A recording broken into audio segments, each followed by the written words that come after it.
नमस्कार दोस्तों, मैं शिवा श्रीवास्तव एक बार फिर आपके साथ हाजिर हूँ आपकी अपनी एकेडमी लोड स्टार एकेडमी में।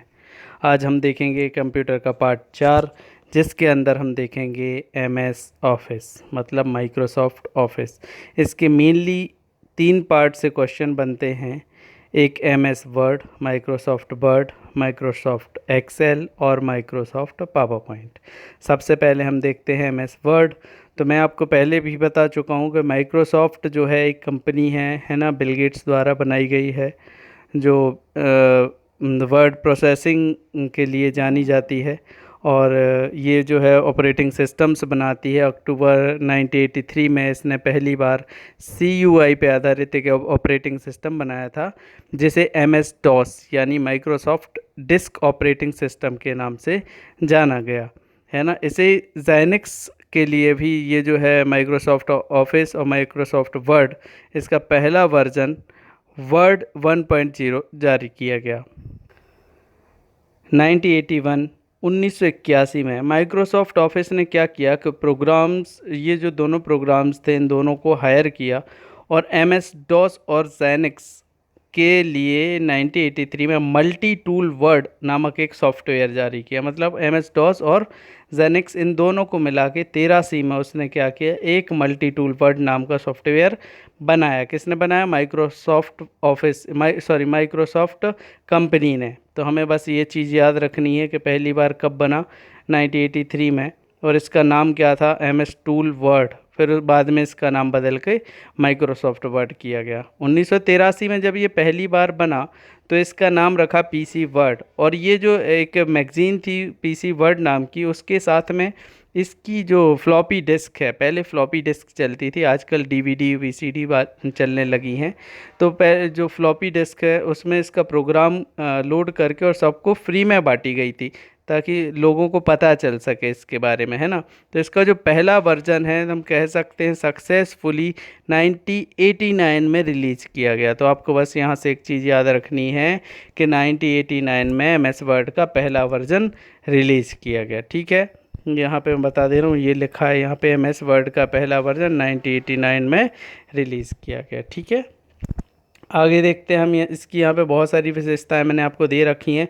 हाँ, मेनली ये क्वेश्चन जो अभी करंट से बन सकता है वो ये है कि MS वर्ड 2019 में किसी भी फाइल को जो हम PDF फॉर्म में डायरेक्ट सेव कर सकते हैं। देखो, अभी हम MS ऑफिस पे जब भी वर्क करते हैं, वर्ड पे वर्क करते हैं, तो उसकी जो फाइल है वो वर्ड के नाम से ही सेव होती है ना, MS वर्ड फॉर्म में ही सेव होती है। लेकिन 2019 MS वर्ड में ये ऑप्शन में रहेगा आपको कि आपको किस फॉर्म में आपकी फ़ाइल सेव करनी है। अगर आप चाहें तो उसको सीधे PDF फाइल फॉर्मेट में आप सेव कर सकते हैं।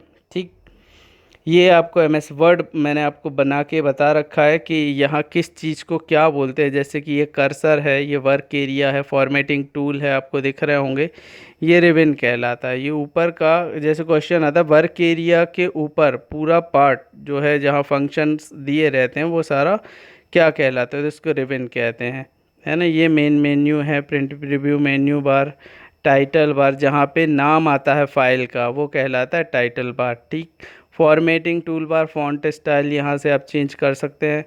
बाकी ये वर्टिकल और हॉरिजॉन्टल स्क्रॉल बार ये सब में ही रहते हैं। ठीक है, जूम इन जूम आउट, ये बहुत सारी चीज़ें जो है कॉमन मिलेंगी आपको वर्ड, एक्सेल और पावर पॉइंट में। नेक्स्ट हम देखते हैं एक्सेल। एक्सेल में बात करें तो ये एक प्रकार का स्प्रेडशीट प्रोग्राम है जो डाटा को टेबल के फॉर्म में तैयार करता है। इसके अंदर बहुत सारे फार्मूलास होते हैं, मैथमेटिकल कैलकुलेशन ये अपने हिसाब से कर लेता है। बस आपको फार्मूला सेलेक्ट करके डाटा को फिल करना होता है। तो इसका जो फार्मूलाज होते हैं वो ऑटोमेटिक कैलकुलेशन करके आपका चार्ट शीट तैयार कर देते हैं। ठीक है, बड़ी आसानी से आप इसमें salary chart, office employ, database management, billing software, stock management software, ये सारी चीज़ें जो है इसमें आप बहुत आसानी से बना सकते हैं। इसकी कुछ चीज़ें हमें याद रखनी है, जहाँ से क्वेश्चन ज़्यादा बनते हैं वो है इसके महत्वपूर्ण भाग। जैसे कि वर्कबुक क्या होती है, वर्कशीट क्या होती है, रो क्या होते हैं, कॉलम क्या होते हैं, या कितने रो कितने कॉलम होते हैं, किस नाम से ये प्रदर्शित किए जाते हैं, तो वो सारी चीज़ें हम यहाँ पे देखते हैं। सबसे पहले बात करें वर्कबुक की। वर्कबुक वो होती है जिसमें बहुत सारी वर्कशीट जो है लगी हुई होती हैं। एक वर्कबुक में बहुत सारी वर्कशीट हो सकती हैं। जैसे कि बात करें दूसरे शब्दों में कहें तो वर्कबुक वर्कशीट का एक कलेक्शन होता है ना। एक वर्कबुक में मैक्सिमम 255 वर्कशीट जोड़ी जा सकती हैं या बनाई जा सकती हैं। ठीक है। अब हम बात करें एक्सेल में वर्कशीट क्या होती है। तो ये तो हमने देख लिया कि वर्कबुक में 255 वर्कशीट होती हैं। लेकिन वर्कशीट होती क्या है? वर्कशीट वो शीट होती है जिस पे हम अपना काम करते हैं, जिस पे सारा काम करते हैं। एक वर्कशीट जो होती है वो रो और कॉलम में डिवाइड होती है।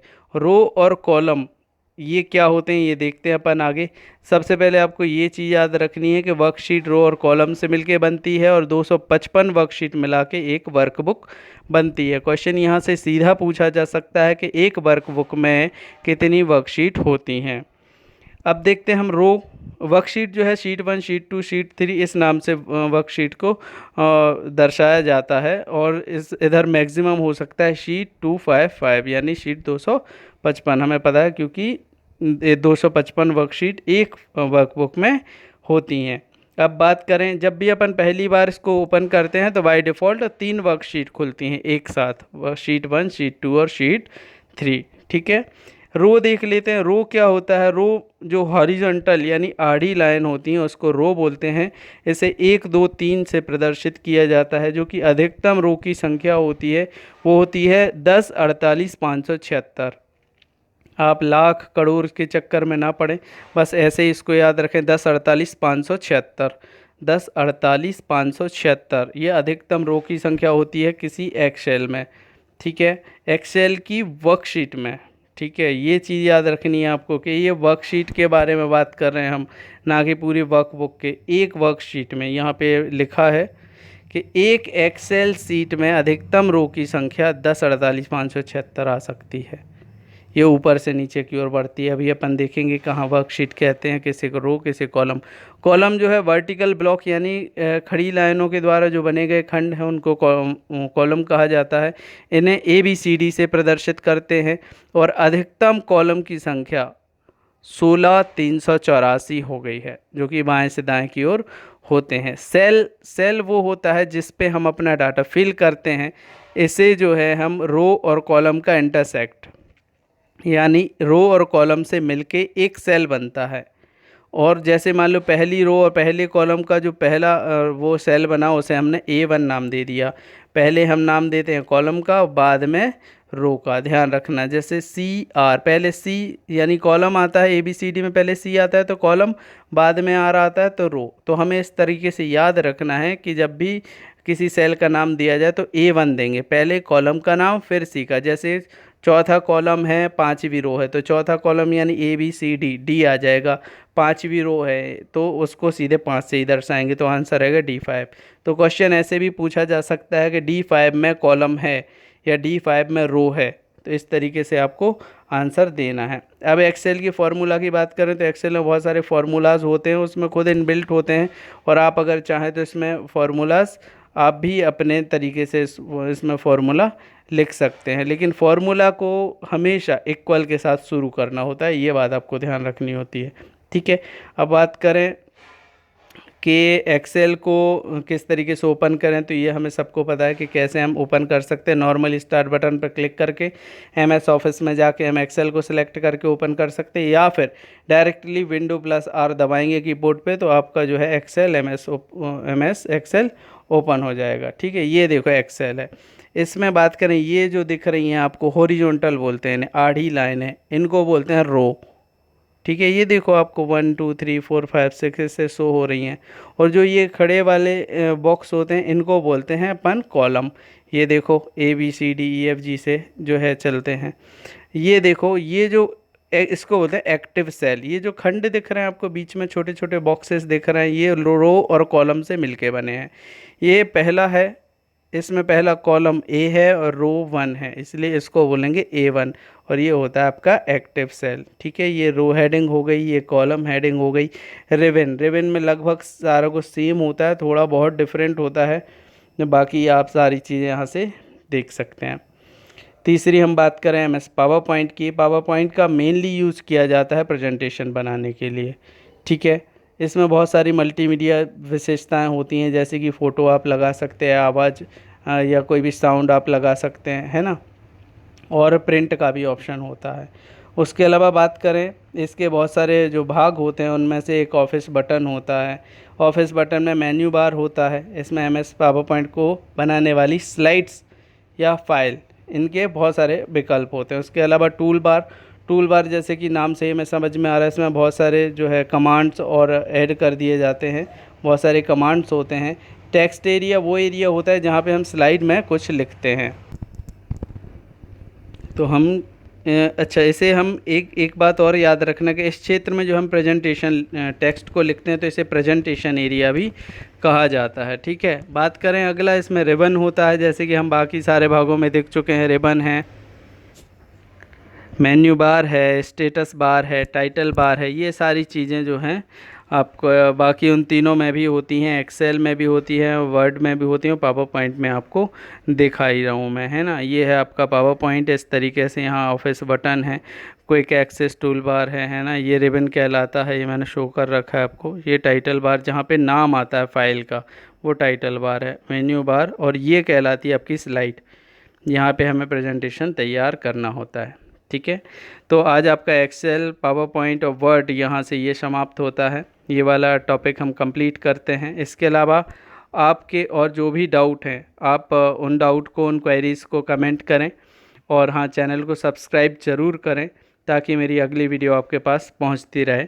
यहाँ पे मैंने कुछ और आपको शॉर्टकट कीज़ दे रखी हैं जो आपके वर्ड, एक्सेल और पावर पॉइंट तीनों में काम करती हैं। A+, जैसे कंट्रोल+A है तो पूरे पेज को एक साथ सेलेक्ट करना। कंट्रोल+A का मतलब होता है कंट्रोल दबाए रखना और उसके बाद A को दबाना, ठीक है। तो ये चीज़ आप यहाँ से याद रख सकते हैं।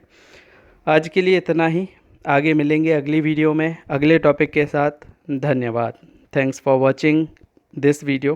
Please like, share and subscribe, और हाँ, सब्सक्राइब करने के साथ ही बेल आइकन ज़रूर दबाएं। धन्यवाद। जय हिंद।